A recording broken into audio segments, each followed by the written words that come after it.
guys, good morning mga kadolor. Ito, malaking papasalamat sa Panginoon guys. Kasi, itong lahat na ito, bigay ito sa church kahapon, Saturday.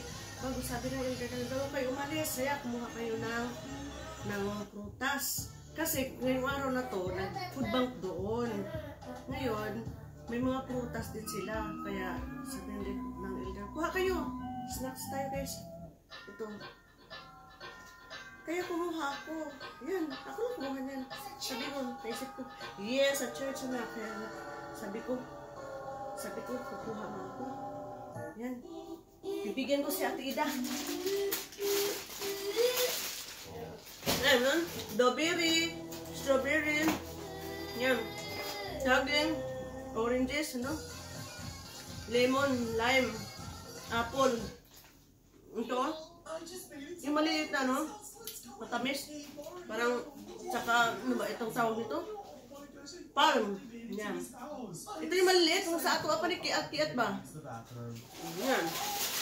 Bigyan ko si tatay at si Ate Ida.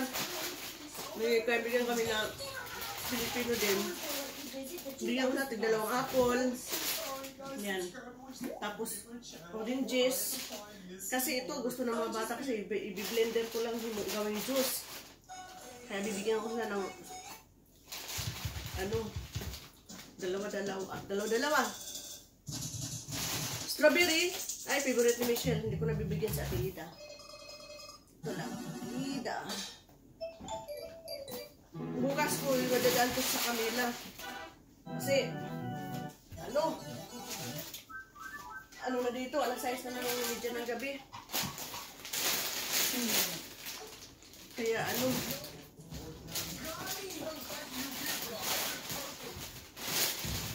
share na lang. Kung sana'y malapit lang ako sa Pilipinas, sana'y sa mga kapatid ko. Yan. Malayo.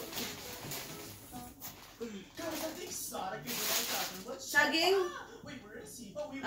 Ubiret na itong saging. Ano na to, hindi ko nabibigyan sa Ate Ida. Ito lang, oranges lang. Yung gusto ko ni Ate Ida itong sa tanong ko yan siya. Yung blueberry. Ito, gusto talaga ito ni Mike. Itong umaga niya. Pinakain niya yan. Ayan. 2 lang bibigyan ko. Sila lang kilala ko. Tapos yung mga dito, hindi ko naman nakikita mga tao dito. Parang laging busy sila. Iwan ko, parang walang tao mga kapitbahay. Okay guys. Thank you for watching guys. Snacks muna. Snacks muna. Ito lang yung pang snacks ko dito. Prutas na lang. Kasi, yan, madami. Ako, biniblender ko lang. Lalo na to. Gusto ng mga bata. Thank you for watching.